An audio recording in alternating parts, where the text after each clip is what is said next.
According to Consumer Reports, 1 million children were harassed, threatened, or subjected to other forms of cyberbullying during the past year. 1 million.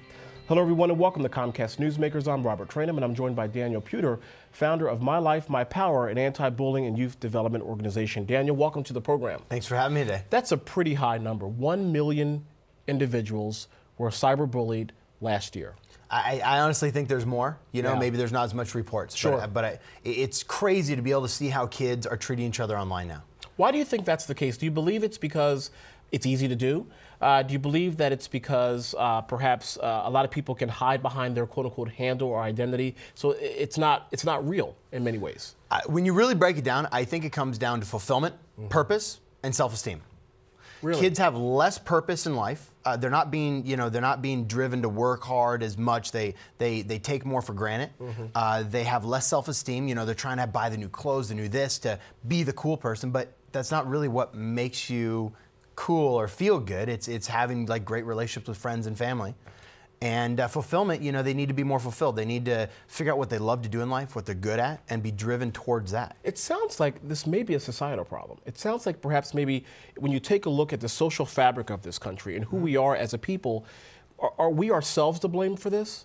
I believe that with parent involvement, there's a lot more of it K through 6th grade, but it starts tapering off, you know, when the kid gets older. Why is that? This is because the kid gets older and a miniature adult, and perhaps maybe the parent says, you know what, you're a young adult now, you can take care of yourself? I think that's part of it. I think the kids are like, give me my space, give me my space. And, you know, I hang out with a group of guys throughout the U.S. that are anywhere from 60 to 80 years old. And these guys, 90% of the guys I hang out with are over 60. And the reason I do that is because I want to have the best mentors in my life. And they teach me more. They've lived 3 times as long as me. Benefit of wisdom. It's great. It's a really great thing. So there's wisdom and there's knowledge, right? Sure. So I get wisdom from them, and then I get also knowledge too, because they're teaching me about their own life and what they did in business or what they did. So it's been great. You know, Daniel, for the parent or the caregiver at home that's watching this program, they're probably saying, I'm doing everything I think I'm supposed to do. I'm monitoring my kids' social media accounts. I'm one of their friends on social media, so I monitor things, but I simply cannot do everything. What tools, what advice would you give parents that perhaps are watching the program right now?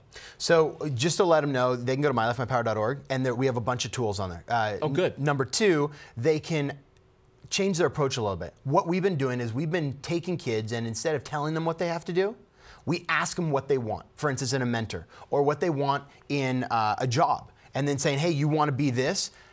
Now let's look at your online profiles. Let's look at your resume. There's probably 1% of kids in high schools or junior highs that have a resume. So they don't even understand how to get a resume to get a job. So how would they even understand how to treat people? Shake hands, say please and thank you, open doors. If we're not even teach them how to do the basics. So what we're doing is we're partnering with different school districts, and we're actually going in and we work with the trainers and the teachers and the counselors and everybody to be able to take a little bit different approach, and the kids are responding great because they give us and they set their own rules. Sure. It sounds like you're giving them life skills and perhaps maybe being that second or third parent.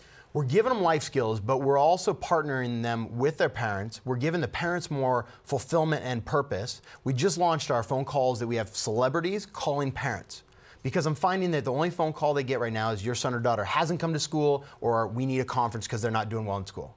So I said, you know, let's come up with something. And so our director, Brittany Lozano, and the superintendent of LA Unified said, let's take your celebrities, send positive phone messages to parents, and we have more parents showing up now. All right. Well, Daniel, thank you very much for joining us. Really appreciate it. Thank you so much. And keep up the good work. Have a great day, brother. You do the same. Thank you. And of course, thank you for joining us for this edition of Comcast Newsmakers. I'm Robert Trainum. Have a great day, everybody. We'll see you next time. Bye-bye.